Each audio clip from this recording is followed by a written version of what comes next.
Իմ անունը Արսեն Մելիքսյանը։ Արսեն ջան, Աբովյանում ես բնակվում։ Հա, ես բնակվում եմ Աբովյան քաղաքում։ Ես մեզ դիտողներին ասեմ, որ քիչ առաջ ձեր ծնողին դուք զանգեցիք, թույլտվությունը Ինքը թույլ տվեց, հա։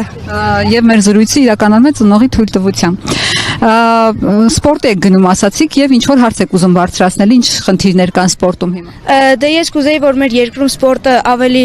զարգացած լինի, որովհետև շատ ջահել տղաներ կան, որ ուզում են սպորտով զբաղվել ինչ-որ տարբեր սպորտաձևերով, բայց այդ հնարավորությունները Աբովյան քաղաքում չկան, որովհետև տարբեր սպորտաձևեր կան, որոնք այս քաղաքում դեռևս զարգացած չեն։ Օրինակ, որ սպորտաձև։ Դե տարբեր բասկետբոլ, վոլեյբոլ, այդպիսի այնց թմային խաղերը սա զարգացած չեն, էլի Աբովյան քաղաքում, այնց ուրիշ սպորտաձևերը, ասենք բոքս, այնց զարգացած են դրանք, բայց ասենք ուրիշ սպորտաձևեր կան շատ, որ զարգացած չեն Աբովյանում։ Դու կոնկրետ որ մարզաձևին ես հաճախ։ Ես հաճախում եմ բոքս եւ MMA։ Ուզում ես դառնաս բռնցքամարտիկ։ Հա, ուզում եմ դառնալ բռնցքամարտիկ։ Եվ հարմար պայմաններ չկան այստեղ։ Չէ, դե հարմար պայմաններ բոքսի համար կան, բայց ես կրկնում եմ, որ վոլեյբոլի, տենց բասկետբոլի համար այդքան հարմար պայմաններ չկան։ Էլի երեխաների համար, բայց շատ երեխաներ կան, որ ուզում են այդ սպորտաձևերով զբաղվել։ Դու ուղղակի ուրիշ երեխաների դարն ես։ Իմ ընկերների շատ ընկերներ ունեն, որ ուզում են վոլեյբոլով, բասկետբոլով զբաղվել, բայց հələ որ այդ հնարավորությունները չունեն։ Իսկ ինչ խնդիրներ կան Աբովյանում, որ դուք ուզենայիք լուծել բացի սպորտից։ Բացի սպորտից ես շատ կուզեի, որ ճանապարհները սարքեն, որովհետև Աբովյանում շատ երկար ժամանակ ճանապարհները շատ քանդած վիճակում էին, բայց ոնց տենում եմ արդեն սկսել են սարքել, մեր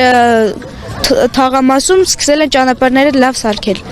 Դպրոցում լավ ես սովորում։ Հա, դպրոցում լավ եմ սովորում։ Իմ սիրած առարկաներն են մայրենի եւ բնությունը։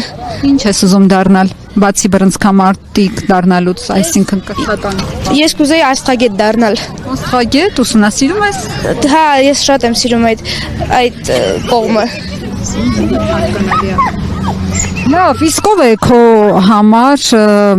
բանը կումիրը, այսպես ասած, քո կյանքի այն մարդը, որին դու ուզում ես նմանվել, կան հերոսներ քո կյանքում։ Իհարկե կան, որոնցից մեկն է Արտուր Աբրահամը, նա ունեցել է շատ դժվար ճանապարհ միջ հասնելու իր նպատակին, ինքը շատ լավ մարդ է իրականում, ես նույնիսկ իր հետ խոսացել եմ իրական կյանքում։ Հա։ Շփվել ես հետը։ Հա, ես իրան գրել եմ, ինքն էլ պատասխանել է, ինքը ինձ թվում է բոլոր երեխաներին պատասխանում է։ Լավ, շնորհակալ եմ Արսեն ջան։ Եթե այլ ավելացնելու բան չունես, որի մասին կուզենայիր ասել, ինչ որ ուղերձով հանդես գալ, քո հասակակիցներին ինչ որ բան ասել կամ մեծերին, վարչապետին, որը շուտով գալու է այստեղ։ Ես կուզեի իմ ընկերներին եւ իմ տարիքայիններին ասել, որ իրենք զբաղվեն սպորտով եւ առողջ ապրելակերպ ունենան, որովհետեւ հիմա շատ երեխաներ ծխում են, խմում են նաեւ եւ դա շատ վնաս է իրանց առողջության եւ իրանց ապագայի համար։ Իսկ վարչապետին ինչ որ բան ունեք ասելու։ Ոչ։ Շնորհակալություն։